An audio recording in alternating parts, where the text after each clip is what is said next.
Congress, July 4th, 1776. The unanimous declaration of the 13 United States of America. When in the course of human events it becomes necessary for one people to dissolve the political bands which have connected them with another, and to assume among the powers of the earth the separate and equal station to which the laws of nature and of nature's God entitle them, a decent respect to the opinions of mankind requires that they should declare the causes which impel them to the separation. We hold these truths to be self-evident, that all men are created equal, that they are endowed by their Creator with certain unalienable rights, that among these are life, liberty, and the pursuit of happiness, that to secure these rights, governments are instituted among men, deriving their just powers from the consent of the governed, that whenever any form of government becomes destructive of these ends, it is the right of the people to alter or to abolish it, and to institute new government, laying its foundation on such principles and organizing its powers in such form as to them shall seem most likely to affect their safety and happiness. Prudence indeed will dictate that governments long established should not be changed for light and transient causes, and accordingly, all experience has shown that mankind are more disposed to suffer while evils are sufferable than to right themselves by abolishing the forms to which they are accustomed. But when a long train of abuses and usurpations, pursuing invariably the same object, evinces a design to reduce them under absolute despotism, it is their right, it is their duty to throw off such government and to provide new guards for their future security. Such has been the patient sufferance of these colonies, and such is now the necessity which constrains them to alter their former systems of government. The history of the present King of Great Britain is a history of repeated injuries and usurpations, all having in direct object the establishment of an absolute tyranny over these states. To prove this, let facts be submitted to a candid world. He has refuted his assent to laws, the most wholesome and necessary for the public good. He has forbidden his governors to pass laws of immediate and pressing importance, unless suspended in their operation till his assent should be obtained. And when so suspended, he has utterly neglected to attend to them. He has refused to pass other laws for the accommodation of large districts of people, unless those people would relinquish the right of representation in the legislature, a right inestimable to them and formidable to tyrants only. He has called together legislative bodies at places unusual, uncomfortable, and distant from the depository of their public records, for the sole purpose of fatiguing them into compliance with his measures.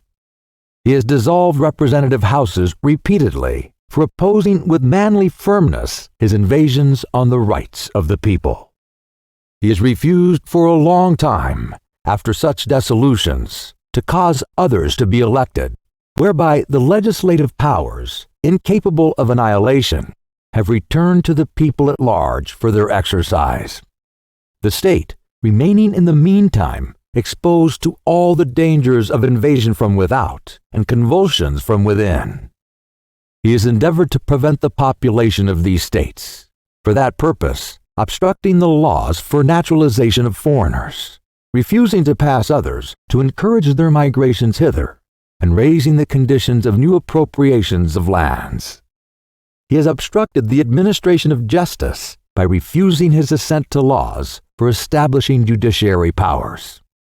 He has made judges dependent on his will alone for the tenure of their offices and the amount and payment of their salaries. He has erected a multitude of new offices and sent hither swarms of officers to harass our people and eat out their substance. He has kept among us, in times of peace, standing armies without the consent of our legislatures.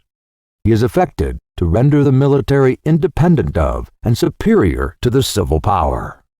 He has combined with others to subject us to a jurisdiction foreign to our Constitution and unacknowledged by our laws, giving his assent to their acts of pretended legislation.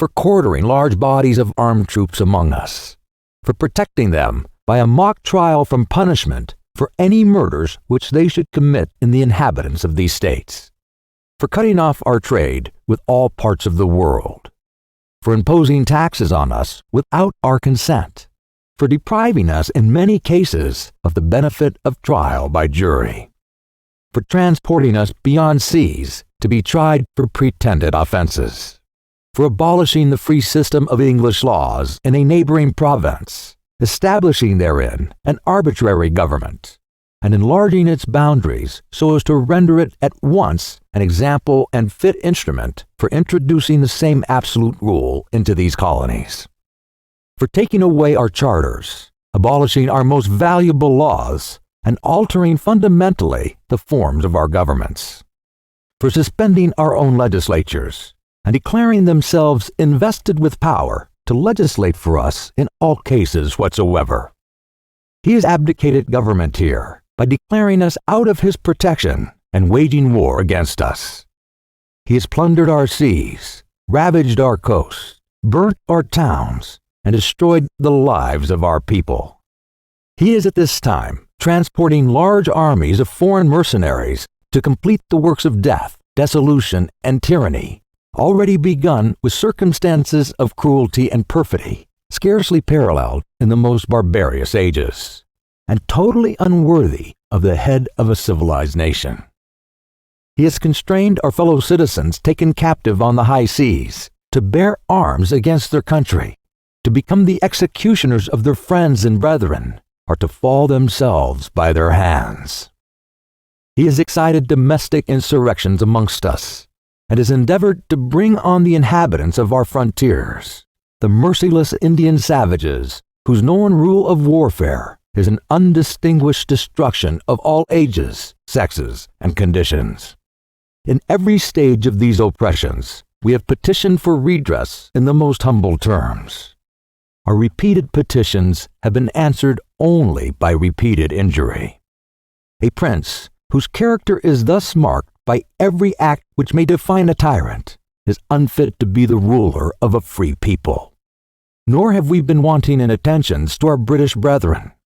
We have warned them from time to time of attempts by their legislature to extend an unwarrantable jurisdiction over us.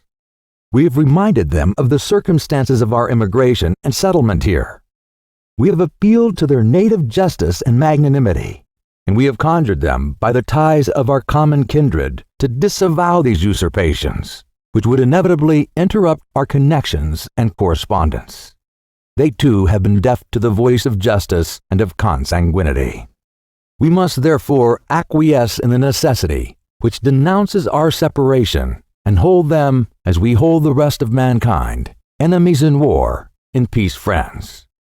We therefore, the representatives of the United States of America, in General Congress, assembled, appealing to the Supreme Judge of the world for the rectitude of our intentions, do, in the name and by authority of the good people of these colonies, solemnly publish and declare that these united colonies are, and of right, ought to be free and independent states, that they are absolved from all allegiance to the British Crown, and that all political connection between them and the state of Great Britain is and ought to be totally dissolved, and that as free and independent states, they have full power to levy war, conclude peace, contract alliances, establish commerce, and to do all other acts and things which independent states may of right do. And for the support of this declaration, with a firm reliance on the protection of divine providence, we mutually pledge to each other our lives, our fortunes, and our sacred honor. We hope you enjoyed this interesting audio title. For more information on all of our titles, please visit us at .com.